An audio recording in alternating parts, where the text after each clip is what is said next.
Así de pie, hermanos, vamos a abrir nuestras Biblias en el Evangelio según San Juan, en el capítulo 2.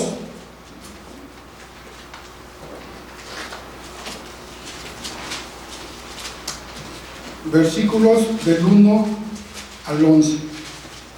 Y lo vamos a leer atenadamente, por favor. Evangelio de San Juan, capítulo 2, versículos del 1 al 11. Dice así la Escritura. Al tercer día se hicieron unas bodas en Caná de Galilea, y estaba allí la madre de Jesús. Y fueron también invitados a las bodas sus discípulos. Y faltando el vino, la madre de Jesús le dijo: no tienen vino.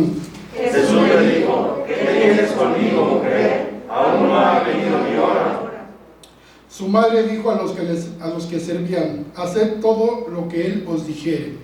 Y estaban ahí 6 tinajas de piedra para agua, conforme al rito de la purificación de los judíos, en cada una de las cuales cabían 2 de 3 cántaros. Jesús les dijo: llenad estas tinajas de agua, y las llenaron hasta arriba. Entonces les dijo: sacad ahora y llevadlo a la casa donde se las llevaron.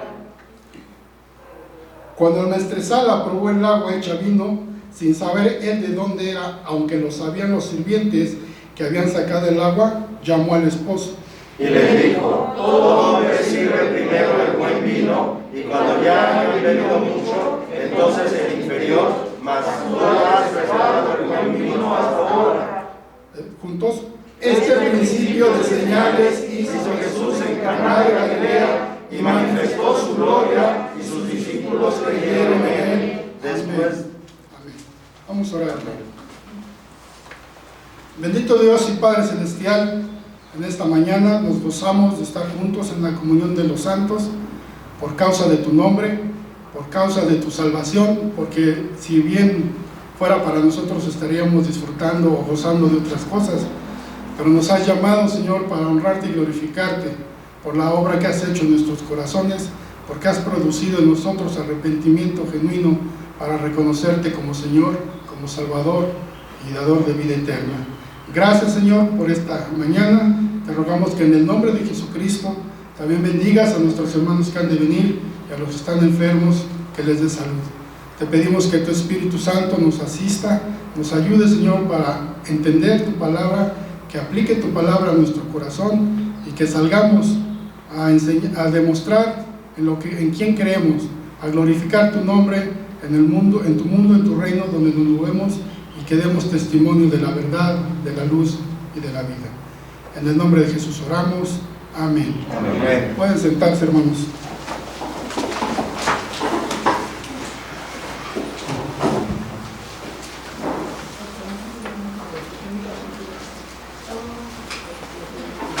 Este pasaje que acabamos de leer habla de un milagro,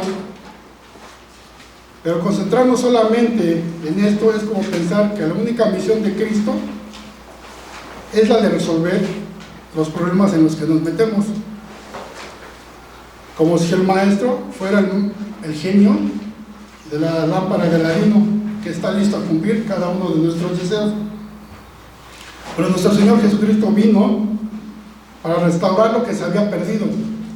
Vino para restaurarnos a la comunión del Padre una vez más, la cual habíamos perdido a causa de nuestro pecado.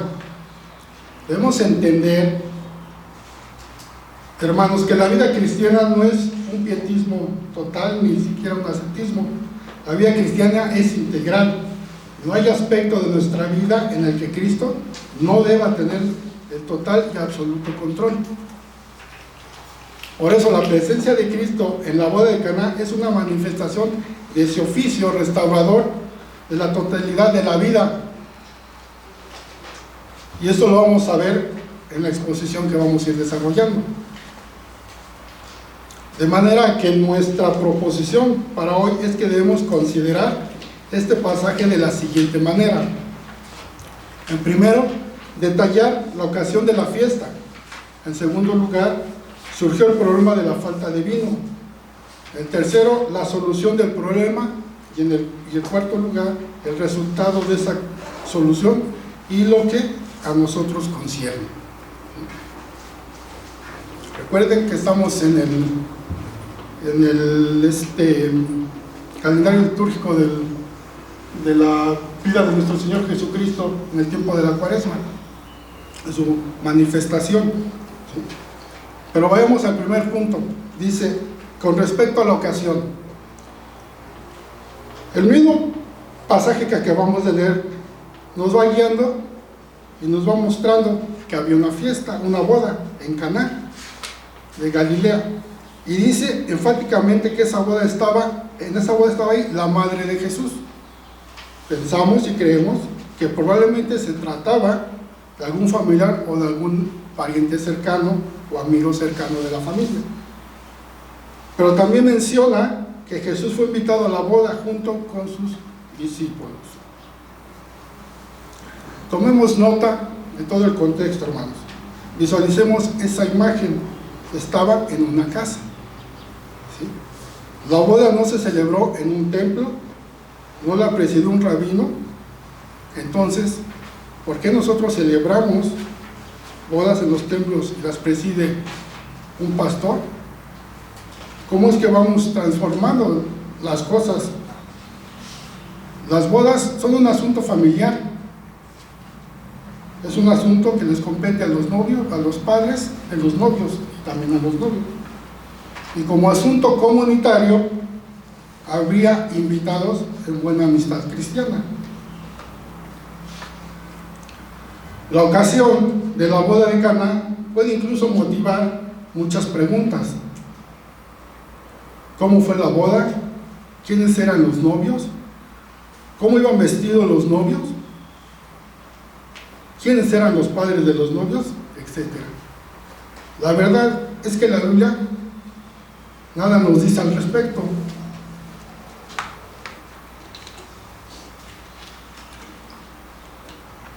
Sin embargo, es importante abordar dos posibles preguntas. Primero, ¿dónde está Caná? Y segundo, ¿qué hacía Jesús en la boda? Respondiendo a lo primero, es que Caná de Galilea es un lugar físico, un lugar real, porque Jesús hombre, Jesús, el segundo Adán,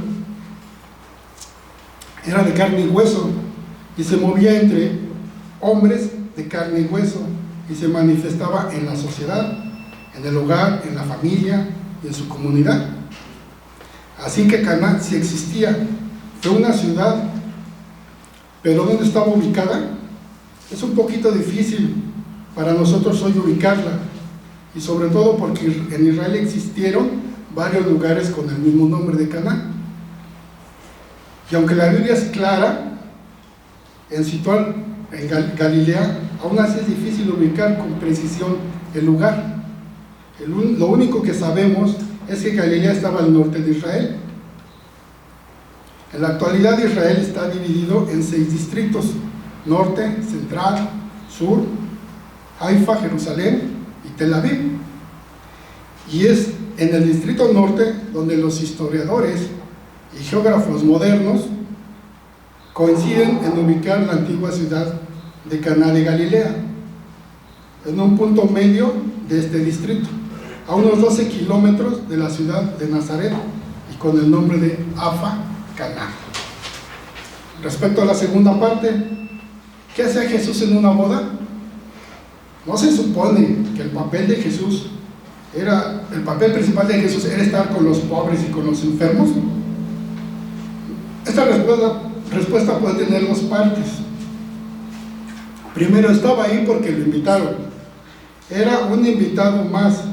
No fue ahí a bendecir a los novios. Sus familiares y los demás invitados. Por otra parte, estaba ahí porque quería borrar el estereotipo de la vida cristiana de aquellos tiempos, si se podría decir, pero obvio no existía la palabra todavía cristiana en la iglesia, ¿verdad?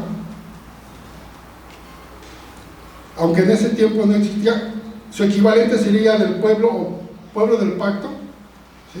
O pueblo judío. No olvidemos cómo eran las manifestaciones religiosas, ¿sí?, en las cuales se movía el pueblo judío. Los fariseos, cuando ayunaban, demudaban su rostro para que todos se dieran cuenta que estaba en ayuno.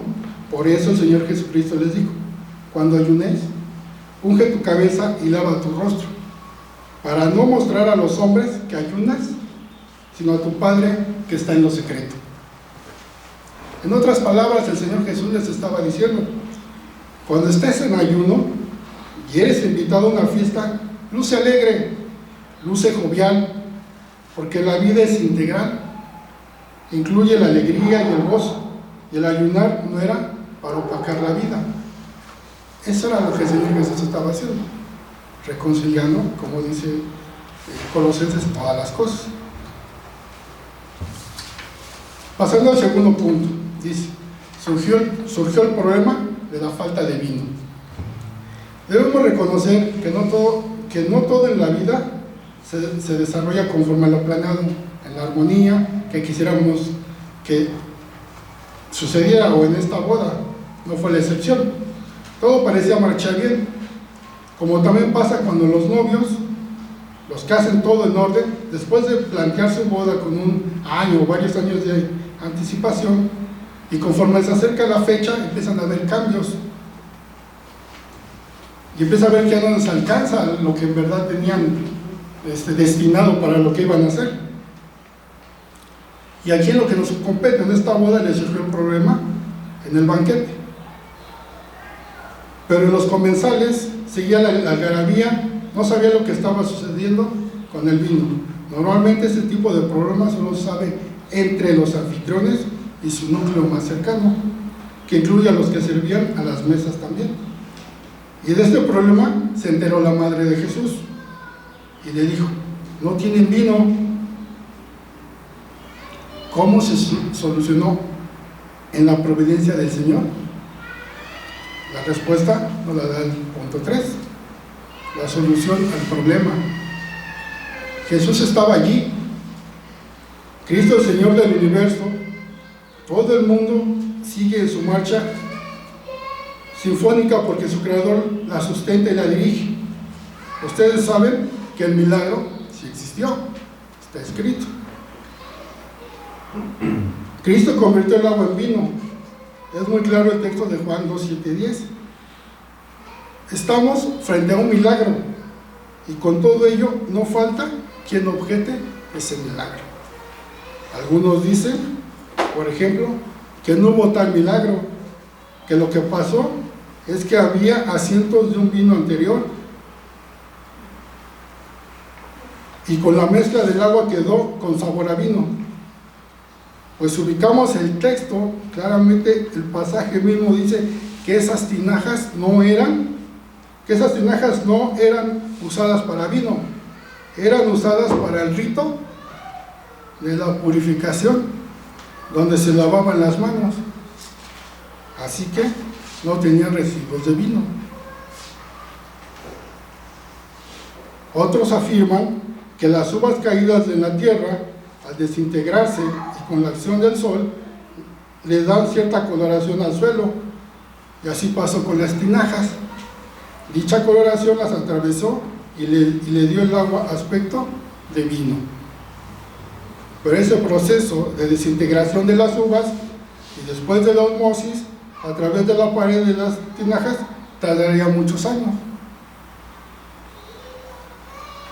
Además de estas dos objeciones que dicen se trataba de agua contaminada con sabor a uva, que engañarían a nuestra sala, pero no engañarían a un catador de vino, quien le dijo al esposo: tú has reservado el buen vino hasta ahora.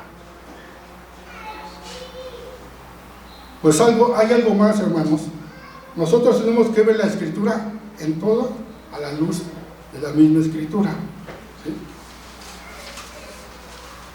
El último punto dice el resultado de la solución a la que nosotros nos concierne.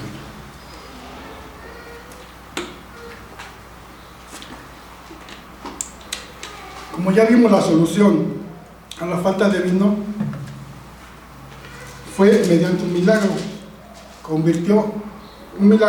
convertir agua en vino. Fue una obra de Dios, pero hubo dos respuestas de las que los incrédulos objetaron que esa era obra de Dios, y los que creyeron, como dice la Escritura, en este principio de señales hizo Jesús en Caná de Galilea y manifestó su gloria, y sus discípulos creyeron en él. Cuando leemos el Evangelio de San Juan, del capítulo 1 en adelante, ¿sí?, dice el inicio de la lectura que al tercer día Jesús se presentó. Si vemos en el capítulo empiezan los días a contar, ¿sí? Entonces, ¿por qué es importante leerlo? Porque Jesús fue invitado al instante que empezó su ministerio, ¿sí? Entonces, hay una parte, en el segundo día aparece, que le dice Felipe a Natanael: hemos hallado al maestro. Dice: ¿a quién? Al maestro, a Jesús, el que habla en las Escrituras. Y dice, cuando le dice Jesús a Natanael: antes de que él te llamara, yo te vi, ¿sí? Entonces después es invitado a la boda. Entonces la incredulidad de los discípulos, aquí su fe tomó fuerza en el nombre de Jesús, ¿sí? Con el agua hecha vino. Natanael se sorprendió aún más todavía porque vio esta obra de Jesucristo, ¿sí?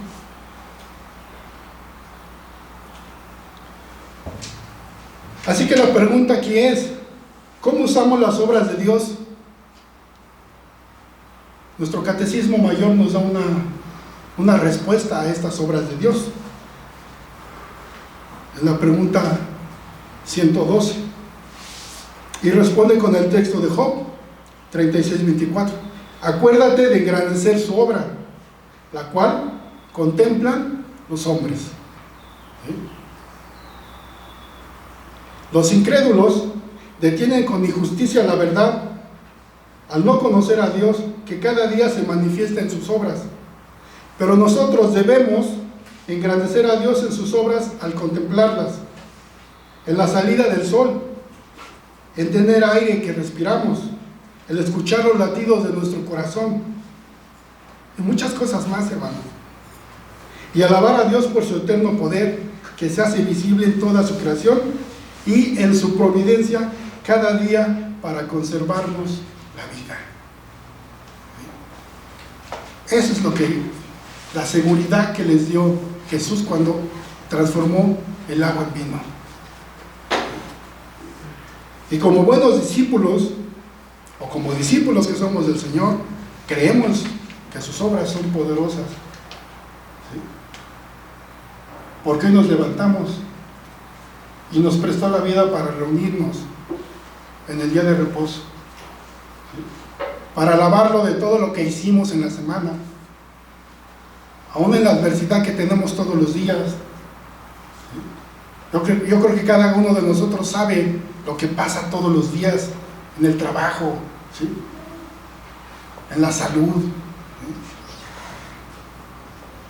¿sí? Y eso es lo que está demostrando hoy el Señor, ¿sí? Ese es su poder, eso es lo que debemos de contemplar, ¿sí?, que estamos firmes, estamos parados porque Él nos ha preservado y nos ha guardado.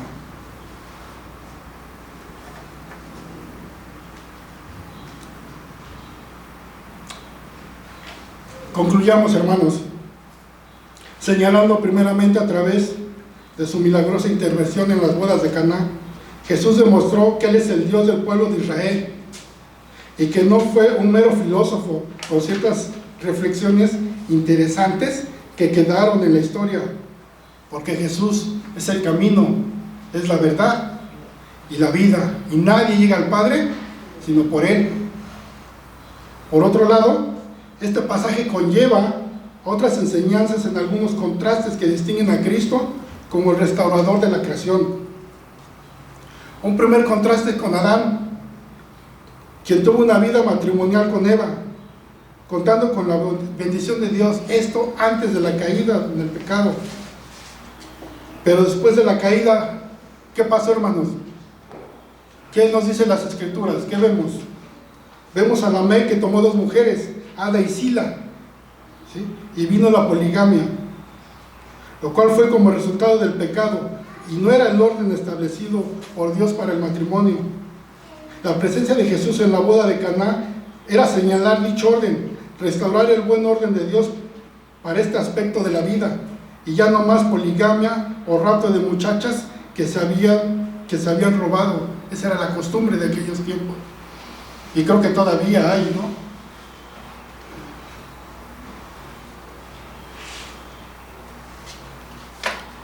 Ahí en mi pueblo, en Iztapalapa, ahí se roban a las mujeres, y después dicen, pues me voy a casar con su hija, aunque ya me la robé, ya por eso me voy a casar con su hija.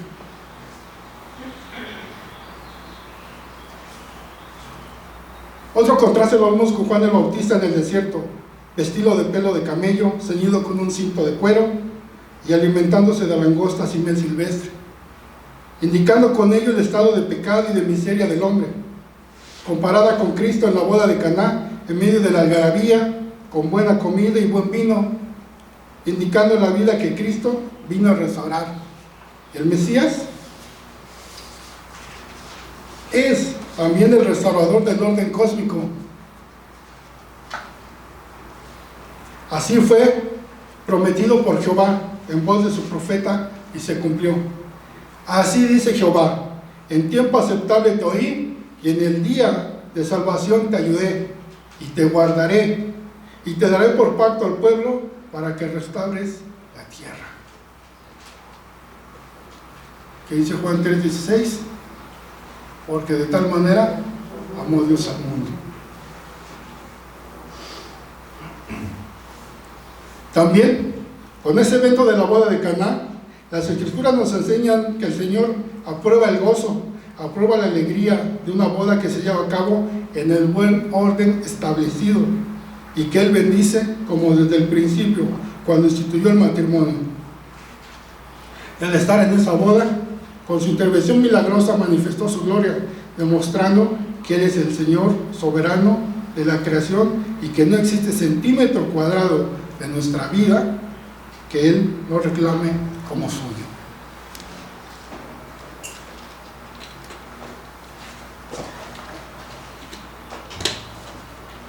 No podemos decir como Sansón: he visto una mujer de los hijos de los filisteos y quiero que me la pidan para casarme con ella. ¿Qué le respondieron sus padres? No hay mujer entre las hijas de tus hermanos y en todo nuestro pueblo. ¿Por qué andas buscando donde no están, donde no hay?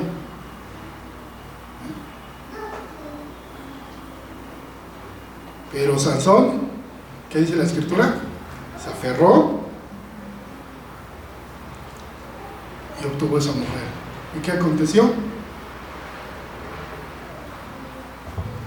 Hasta perdió los ojitos, ¿va?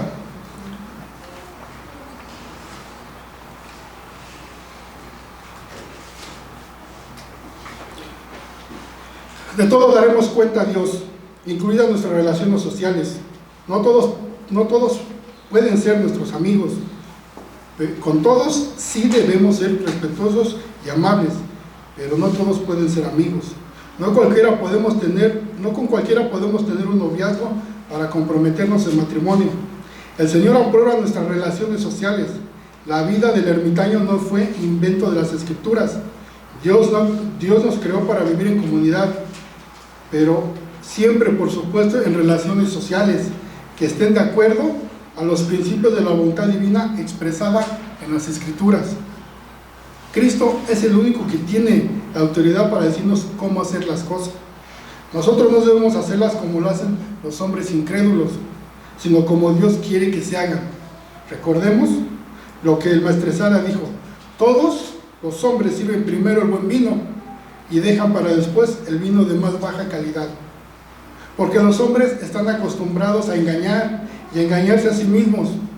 Siempre nos dicen que nos están ofreciendo lo mejor o vendiendo lo mejor. Finalmente, debemos también reconocer que Cristo es la única autoridad en nuestro hogar. Solo Él debe dirigir nuestro matrimonio y nadie más. Y con el debido respeto No entran las suegras, no entran los suegros, solo Dios y el matrimonio debe dirigir nuestras vidas. Solo esposa y esposo, a la luz de las Escrituras, deben arreglar sus diferencias. Asimismo, Cristo es la única autoridad también para nuestro trabajo, para nuestras recreaciones, etc. En fin, la conclusión es que Cristo es soberano en todas y cada una de nuestras actividades. No somos autónomos, dependemos de Dios. Sirvámosle a Dios y que Él nos ayude a servirle correctamente, conforme a su palabra. Oremos, hermanos. Nuestro buen Dios y Padre Celestial, te damos gracias por tu amado Hijo Jesucristo, porque vino, Señor, a reconciliar todas las cosas, las que están en la tierra, así como las que están en los cielos, Señor. Vino a darle sentido a nuestra vida, vino a darle la razón a nuestra vida de por qué vivimos y cómo es que tenemos que vivir. Ayúdanos, Señor, a que tu palabra no sea más que palabras. Aplica a nuestros corazones tu verdad, aplica a nuestros corazones el deseo de servir como tú nos mandas, amar a nuestro prójimo, a nuestra esposa, a nuestros hijos, a nuestros vecinos. Ayúdanos, Señor, porque somos débiles y muy rápido caemos a veces, Señor, en los deseos de nuestra alma, Señor. Ayúdanos a diferenciar lo que verdaderamente nos conviene y que demos testimonio, Señor, que hemos sido rescatados por ti.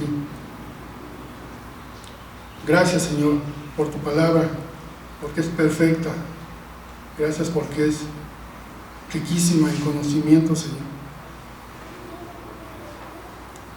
Gracias, Señor, porque no nos has desamparado ni lo harás. Bendice a tu pueblo, Señor. Bendice esta iglesia, tu iglesia, el Mesías. Y que sigamos siempre, Señor, honrándote y glorificándote.